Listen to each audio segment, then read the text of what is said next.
Di Quran surat Asy-Syu'ara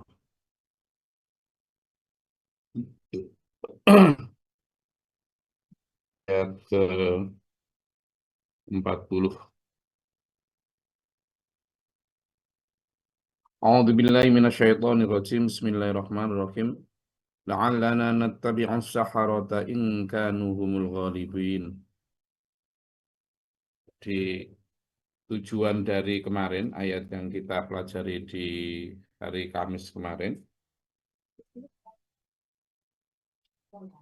Fir'aun mengajak seluruh rakyatnya untuk menyaksikan pertandingan perang tanding antara Nabi Musa dengan para penyihir adalah supaya menjadi pembuktian manusia tidak ikut Musa.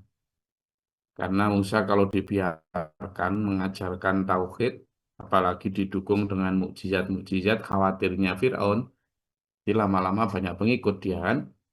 Nah, kalau nanti lama-lama dapat pengikut, repot.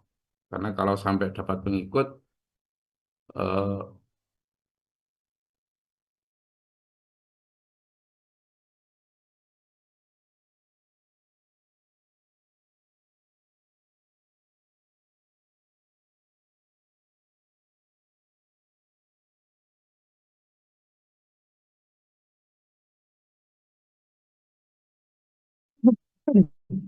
nah kalau dibiarkan, repot nanti. Fir'aun bisa-bisa kehilangan pengaruh. Fir'aun bisa-bisa nggak dapat pengaruh.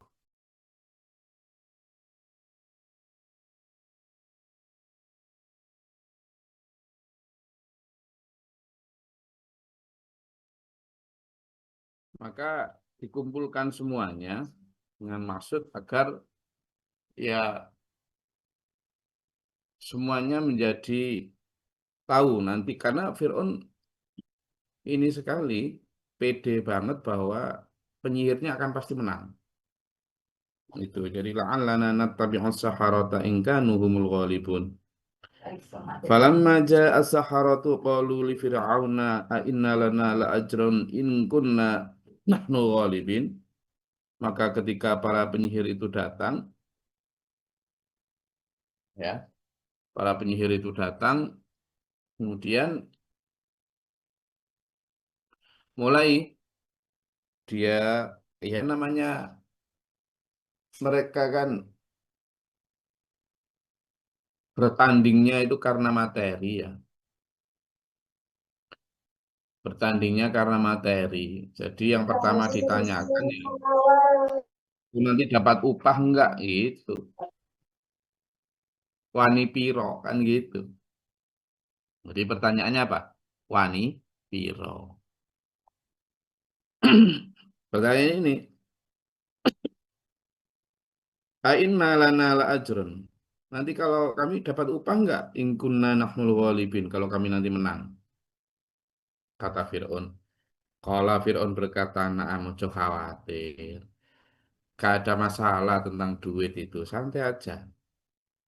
Dapat kamu umpah. Wa innakum idzan laminal muqarrabin. Bahkan jika kamu nanti menang, itu bukan hanya tak upahi, bukan tak kasih duit toh. Kamu nanti jadikan para pembesar negeri ini. Kamu jadi orang-orang dekatku lah, orang dalam. Kamu tak jadikan orang-orang pembesar-pembesarku menjadi penyihir-penyihirku, orang-orang yang dekat denganku. Jadi memang kalau kita lihat ini, orang-orang yang mendekat dengan kekuasaan itu sejak dulu motivasinya ya kekayaan, begitu ya. Jadi para penyihir waktu itu kan ibaratnya ya para tokoh-tokoh agama mereka, lah, para tokoh-tokoh masyarakat mereka, orang yang awalnya ya di luar pemerintahan, orang yang punya pengaruh juga di masyarakat. Nah, Fir'aun pintar, caranya ya Musa kalau mau berpengaruh di masyarakat harus ditandingi dengan orang yang juga sudah berpengaruh di masyarakat. Para penyihir ini zaman itu. Itu. Nah, ternyata para penyihir itu mau asalkan ada bayarannya, ada upahnya. Nah, ini yang disebut sebagai hubungan yang transaksional, hubungan yang sifatnya wani biro, transaksional. Jadi hubungan yang sifatnya materi. Jadi artinya Fir'aun juga membangun kekuasaan itu atas pondasi pertama ketakutan atau ancaman, ya ancaman yang menimbulkan ketakutan. Kedua ya tawaran-tawaran kekayaan. Nah, di dua itu dari kekuasaan yang dibangun Fir'aun itu berdasarkan dua pondasi itu.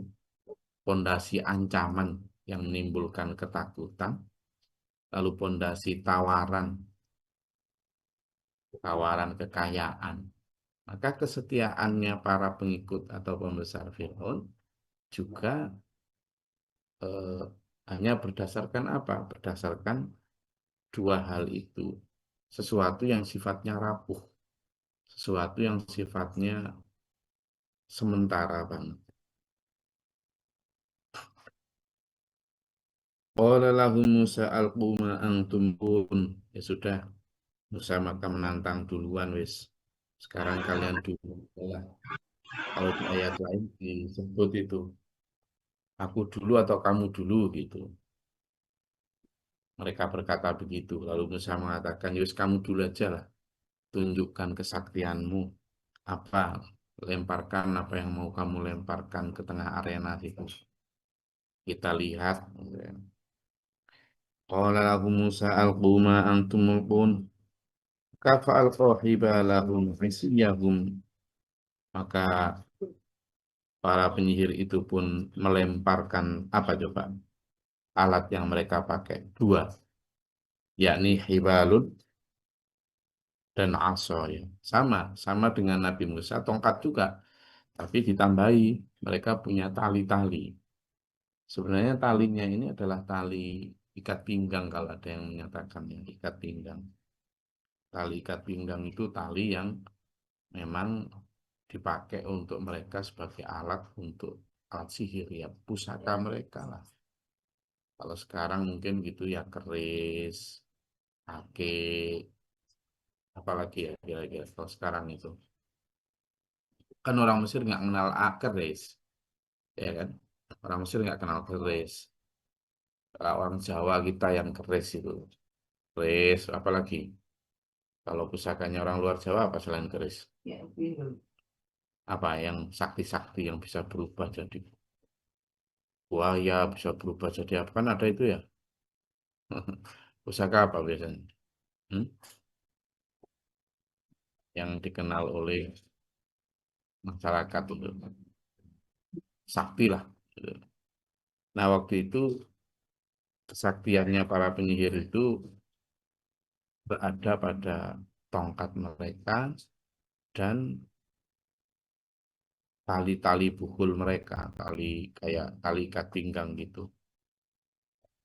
Maka melemparkan mereka itu sambil berkata, waqalu sambil mereka berkata, bi'izzati Fir'aun.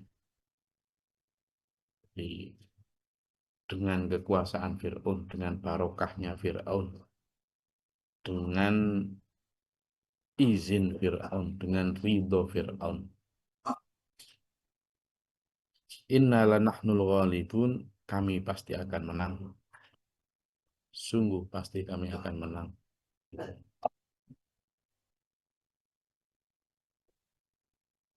Dengan percaya diri. Nah, ketika dilemparkan semua itu, benar-benar memang kemudian semua tongkat dan tali-tali itu tiba-tiba menjadi ular. Tiba-tiba menjadi ular ya. Makanya kalau kita lihat di eh, eh, mahkota-mahkotanya para kaisar-kaisar raja zaman dulu itu kadang banyak ular ya. Di mahkotanya raja-raja dulu itu ular biasanya. Itu ya karena satu diantaranya lambang lambang apa? Lambang kuasaan mereka, lambang karisma. Wah, kalau disebut sebagai sebuah karisma mereka adalah ular tadi. Itu ternyata itu sudah ada sejak zaman Fir'aun ya. Berubah jadi ular semua, tali-tali maupun tongkatnya para Saharat itu.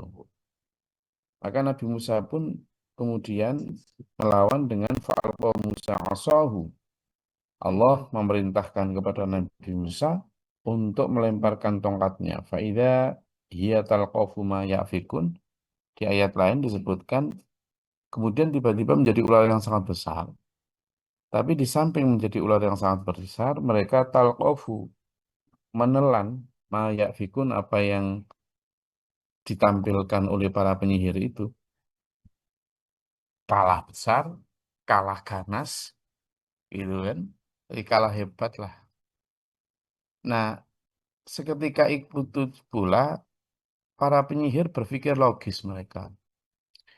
Mereka berpikir bahwa kalau ada yang mengalahkan sihirku, itu berarti bukan sihir.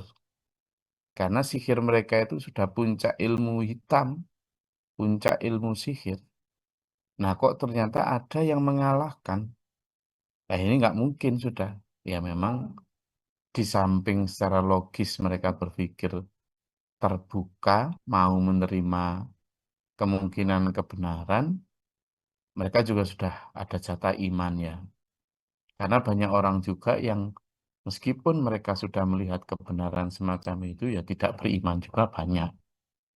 Tapi yang terjadi pada para penyihir itu memang mereka punya jatah iman ya. Sehingga gabungan antara hidayah Allah serta open-minded mereka, pikiran mereka yang terbuka, mau melihat dan menerima bukti kebenaran, maka mereka kemudian beriman.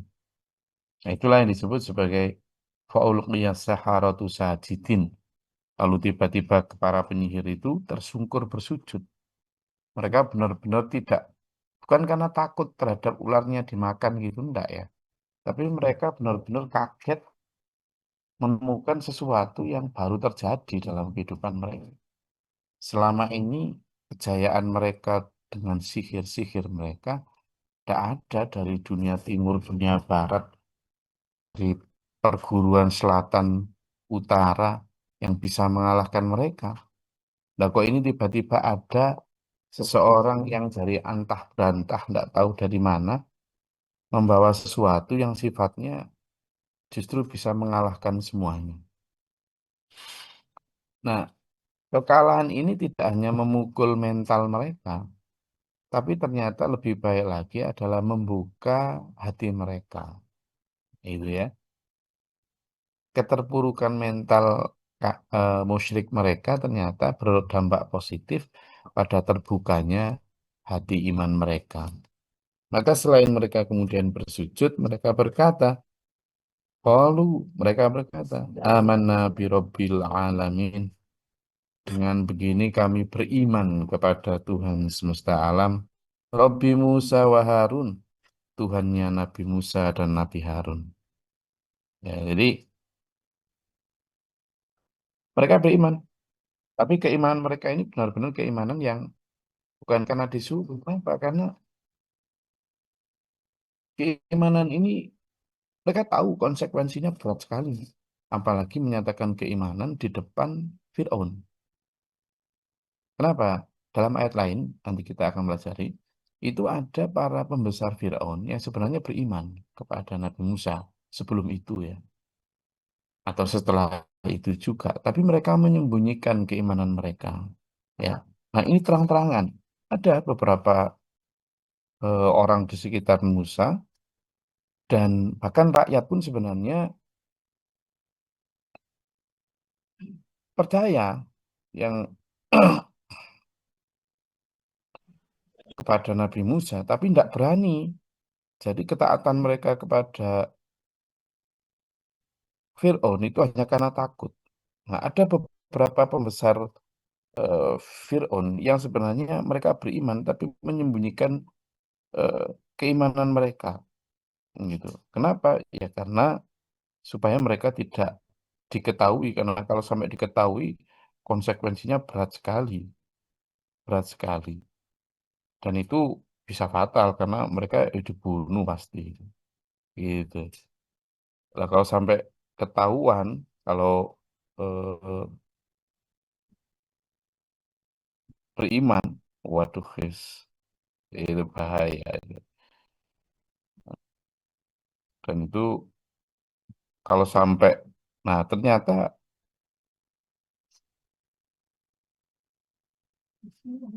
orang-orang ini menantang maut, menantang maut. Orang di sekitar Fir'aun yang beriman saja menyembunyikan. Nah ini kok kemudian tiba-tiba berani gitu ya, berani. Itulah yang menjadi eh, satu tanda bahwa keimanannya sudah sampai pada tahap biarin aku siap, bahkan dibunuh sekalipun aku siap. Ini maka benar ternyata begitu mereka menampakkan keimanannya, Fir'aun tiba-tiba berdiri, kurang ajar. Qala Fir'aun berkata, amantum lahu qabla an adzana lakum. Berani-beraninya kamu beriman sebelum aku beri izin, tanpa minta izin kepada aku, tanpa minta "Ah, apa kamu ini? Apalagi di depanku. Innahu lakabirukumul ladzi 'allamakumus sihra. Sungguh dia benar-benar pemimpinmu yang mengajarkan sihir kepadamu. Oh, berarti kamu ini memang anak buahnya Musa sejak awal kamu ini. Berarti memang Musa yang ngajarin kamu sihir-sihir ini. Kamu nipu aku ya. Kalau saufa ta'lamun, lihat aja. Kita lihat aja konsekuensinya. Kamu harus tahu dari konsekuensi perbuatan keimanan kamu. Benar. Lau qati'anna aydiyakum wa arjulakum min khilafin. Nah, lihat aja. Akan aku potong tangan dan kakimu secara bersilang. Jadi kalau dulu ada hukuman untuk perampok dan perampok itu itu adalah perampok dengan kekerasan ya. Itu caranya tidak, kalau mencuri kan dipotong tangannya. Tapi kalau perampok dengan kekerasan itu, maka dia dipotong secara bersilang. Kalau tangan kanan yang dipotong, maka kaki kiri yang dipotong juga.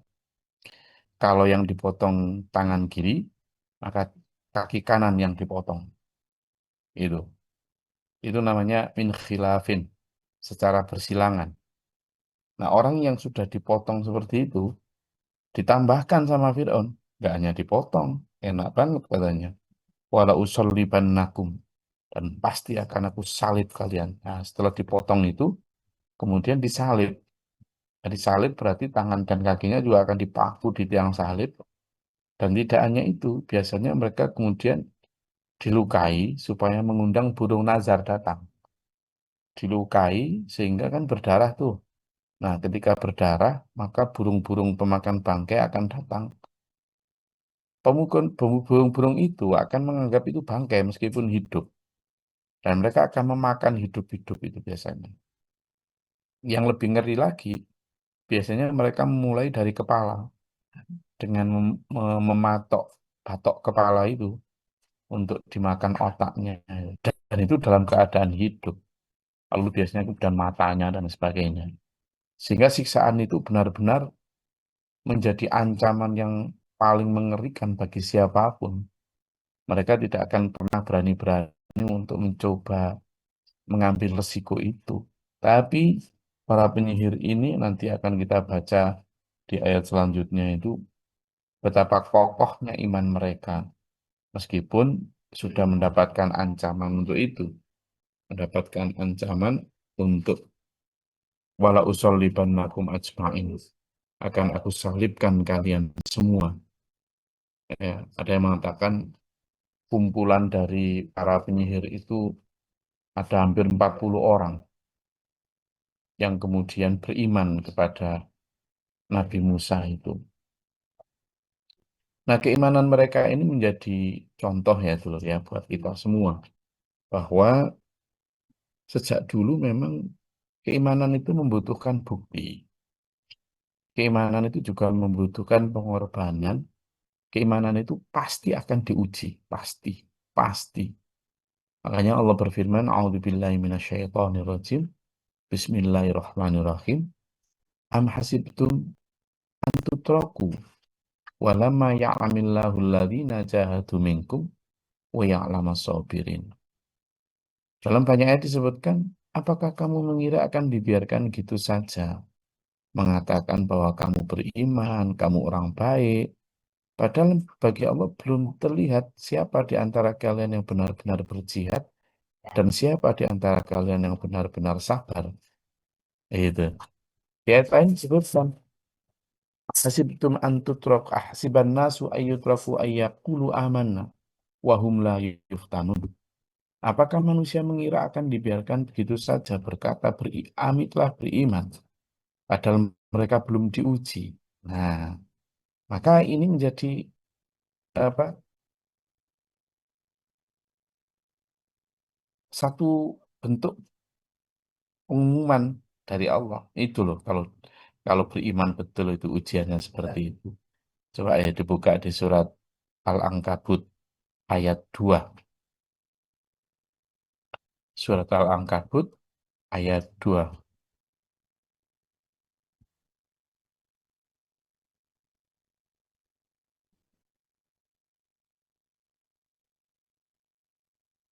Teman-teman,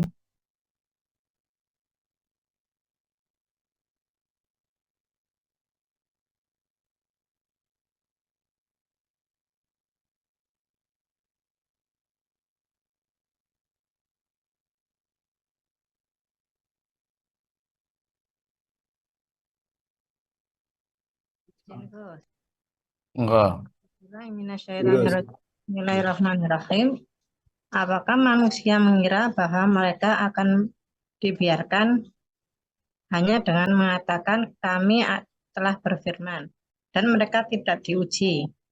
Sadaqallahul Azim. Nah, itu. Apakah kamu mengira bahwa kamu akan dibiarkan begitu saja ngomong kami telah beriman, padahal kamu belum diuji? Artinya bahwa setiap keimanan seperti yang dibilang para penyiar itu pasti akan menghadapi ujian. Pasti loh. Coba buka lagi surat At-Taubah ayat 16. At-Taubah ayat 16. Oh, surat At-Taubah ayat 16. Izin Gus.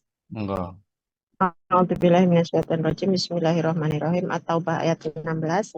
Apakah kamu mengira bahwa kamu akan dibiarkan begitu saja, sedang Allah belum mengetahui dalam kenyataan orang-orang yang berjihad di antara kamu dan tidak menjadi teman yang setia selain Allah, Rasulnya, dan orang-orang yang beriman. Dan Allah Maha mengetahui apa yang kamu kerjakan. Shadaqallahul Jadi itu yang dibaca Bu Yan tadi adalah orang-orang yang mau beriman itu pasti akan Allah ingin melihat dulu siapa benar-benar beriman, siapa di antara kamu yang berjihad, yang sabar menerima ujian, cobaan itu. Karena kalau eh, nggak begitu, maka ya apa bedanya? Karena keimanan itu akan berujung ampunan dan ridhonya Allah. Lalu di sisi lain ada orang-orang yang mengaku-ngaku saja beriman seperti dalam Al-Hujurat ayat 14 itu. Coba dibuka di surat Al-Hujurat ayat 14. Itu kan menunjukkan iman itu tidak gampang. Kadang orang baru Islam. Coba Al-Hujurat ayat 14 itu yang sering kita baca juga. Ketemu surat Al-Hujurat ayat 14.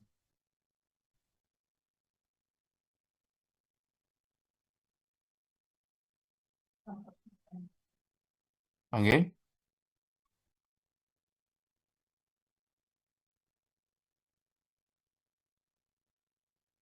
udah ketemu? Al-Fujurat ayat 14. Izin guys. Ya. A'udzubillahiminasyaitonirrajim. Bismillahirrahmanirrahim. Orang-orang Arab Badui berkata, kami telah beriman. Katakanlah kepada mereka, kamu belum beriman, tetapi katakanlah kami baru berislam. Karena iman yang sebenarnya belum masuk ke dalam hatimu. Jika kamu taat kepada Allah dan Rasul-Nya, Dia tidak akan mengurangi sedikit pun pahala amal perbuatanmu. Sungguhnya Allah Maha Pengampun lagi Maha Penyayang. Jadi Sadaqallah. disebutkan ada orang-orang yang baru Islamnya ikut-ikutan. Ya dia sholat, syahadat, puasa, bahkan mungkin juga haji. Tapi imannya itu belum masuk ke hati.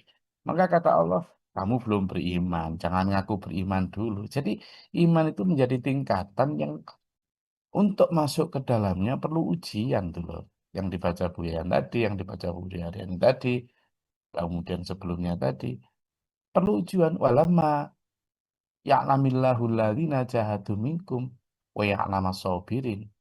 Sementara Allah belum tahu, belum membuktikan lah, belum tampak setoran ujian yang kamu dapat itu belum.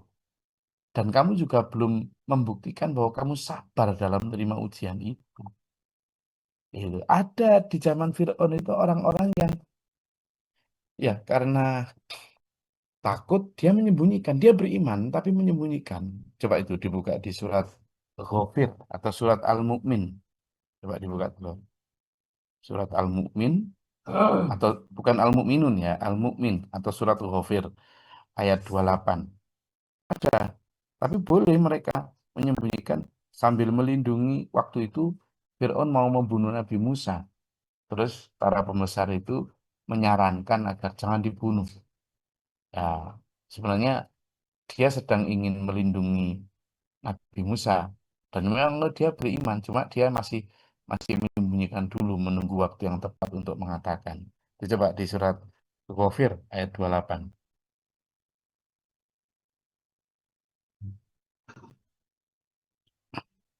Panggil. Izin Gus. Silakan. A'udzubillahi minasyaitonirrajim. Bismillahirrahmanirrahim. Dan seseorang yang beriman di antara keluarga Fir'aun yang menyembunyikan imannya berkata, apakah kamu akan membunuh seseorang karena dia berkata, Tuhanku adalah Allah, padahal sungguh dia telah datang kepadamu dengan membawa bukti-bukti yang nyata dari Tuhanmu. Dan jika ada seorang pendusta, maka dialah yang akan menanggung dosa dustanya itu. Dan jika dia seseorang yang benar, niscaya sebagian bencana yang diancamkannya kepadamu akan menimpamu. Sesungguhnya Allah tidak memberi petunjuk kepada orang yang melampaui batas dan pendusta. Shadaqallahul adzim. Jadi di situ kan disebutkan orang yang beriman kepada Nabi Musa itu sedikit di ada min dzurriyyatihi. Bani Israil, sebagian dari keturunan Israel itu sedikit. Nah, yang berkata di situ itu di surat Ghafir ayat 28 itu seorang laki-laki. Nah, di samping itu ada juga seorang tukang sisirnya kerajaan Fir'aun, yakni Ibu Masyitoh, yang kisahnya terkenal itu ya, Ibu Masyitoh. Yang akhirnya semuanya dibunuh sama Fir'aun, tetap dibunuh. Dan para penyihir tadi yang kemudian jadi beriman tadi, oh dibunuh semua itu, disalib semua akhirnya itu. Disalib semua, nanti kita akan pelajari di kisah di ayat selanjutnya. Disalib semua. Karena eh, Fir'aun nggak main-main kalau ancaman. Buat Fir'aun, membunuh mereka itu sebuah kewajiban. Kenapa? Ini untuk warning bagi yang lain agar jangan coba-coba iman sama Musa. Kamu iman sama Musa sama dengan makar, sama dengan pemberontakan, sama dengan mengganggu stabilitas politik negara. Oh gitu. Jadi dia tidak ada yang berani. Dan memang akhirnya disalib semua, dibunuh semua itu. Tapi mereka akan kita lihat betapa teguhnya iman mereka itu. Itu dulu.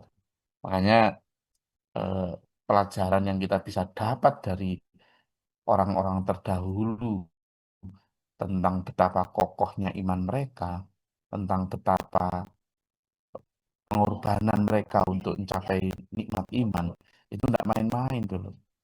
Nah, di masa kita ini, kita mungkin tidak disalib ya, kita mungkin tidak sampai dipotong kanan tangan kiri. Lalu apa pengorbanan kita? Gitu loh. Surga yang mau kita raih dengan surga yang ingin diraih oleh para penyihir tadi itu sama. Lah kalau mereka harus berkorban dengan begitu, lalu kita tidak mau berkorban apa-apa, jangan-jangan yang kita raih ini bukan surga. Masa Allah tidak adil? Nggak mungkin lah.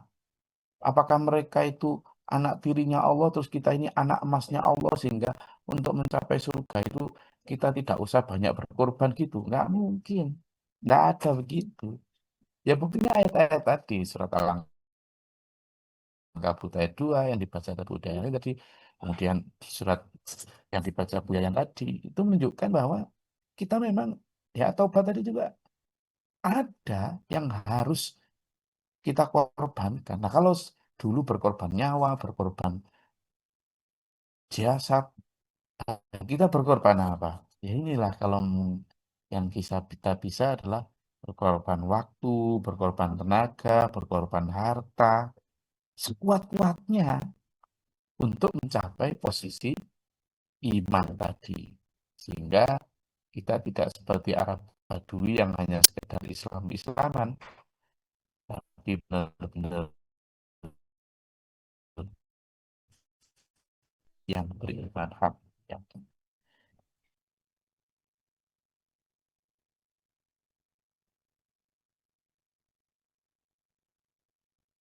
ada yang mau atau dinyatakan?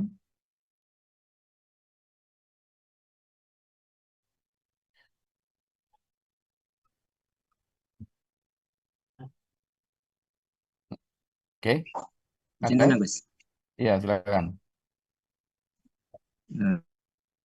Ini di luar kajian pagi ini, Gus, Ya. tentang puasa. Orang yang lalu mereka membayar fidyah dan berapa ukuran fidyah? Kok putus-putus? Iya, Putus-putus. Pertanyaannya putus-putus. Putus-putus. Gimana? Gimana? Ditanyakan apa?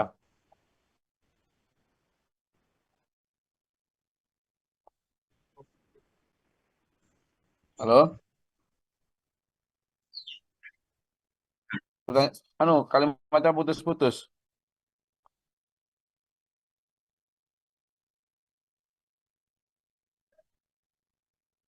Halo?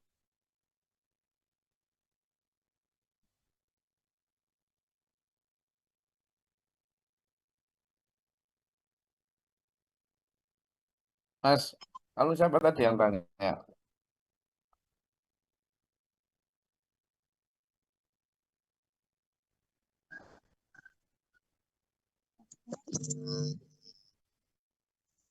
Halo?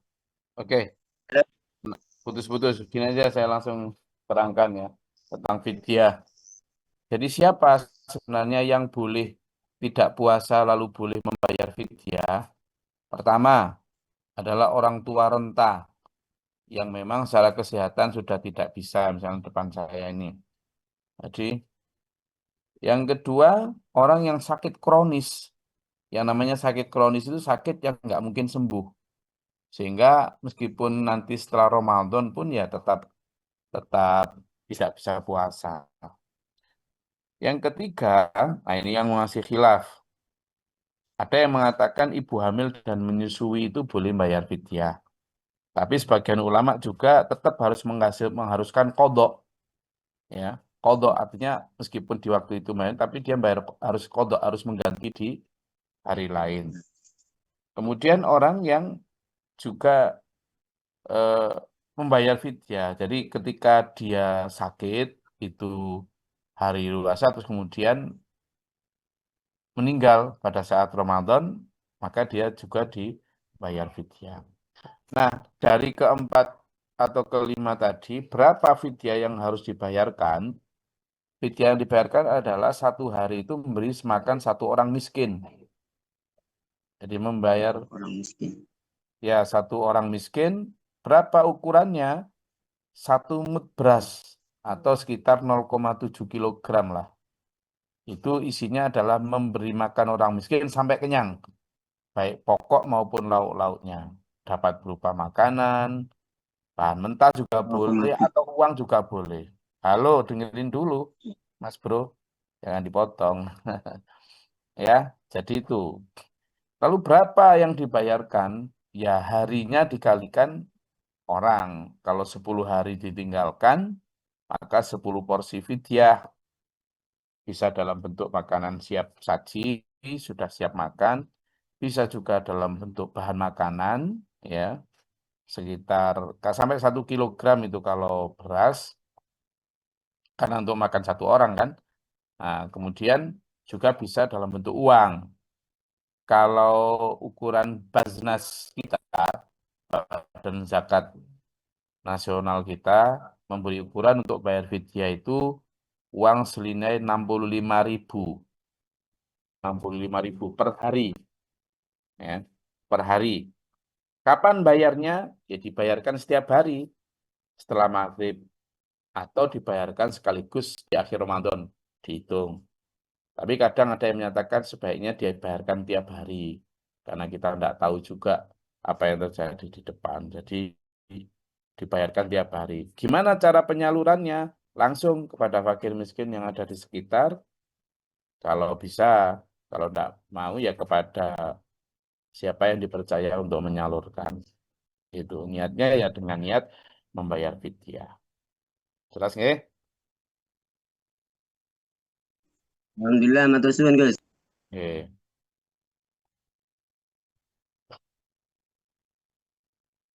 Ini ada pertanyaan penyakit wahan dari buku Mala, tapi waktunya ini sudah habis ini. Saya singkat aja ya. Dari buku Mala bisa disampaikan buku Mala? Gimana maksudnya? Ada pertanyaan tertulis ini dari buku Mala, halo? Assalamualaikum Gus. Waalaikumsalam, ya gimana? Iya, penyakit wahan itu sering saya dengar, cuman kurang paham itu bagaimana ya Gus? Jadi Dengan kondisi keadaan sekarang.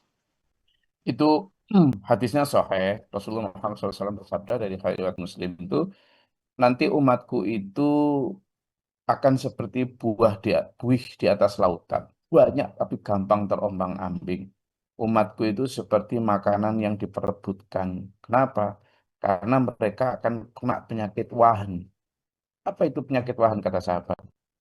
Maka sahabat jawab begitu, ditanya sama jawab Rasulullah, penyakit wahan itu adalah penyakit cinta dunia dan takut mati.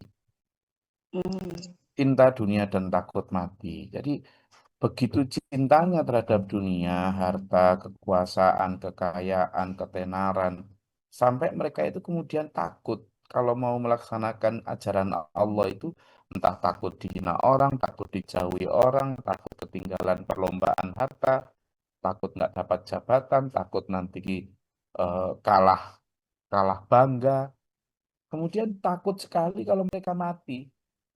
Artinya mereka benar-benar tidak menginginkan akhirat. Makanya itu ada kalimat yang ada hubungannya, nanti kita akan pelajari bareng lah. Yang sudah saya sampaikan juga, ketika manusia sudah waradu bil hayati dunia. Jadi watma'annu biha bil hayati dunia, watma'annu biha. Mereka sudah sangat senang di dunia ini. Jadi mereka sudah tidak lagi ingin ke akhirat. Terus dianggap, wis ya dunia ini apa ada lagi, sudah tidak ada gitu. Nanti dibuka nanti di surat Yunus ayat 7 itu buku Mala. Satu di antara ciri penyakit wahan, ya.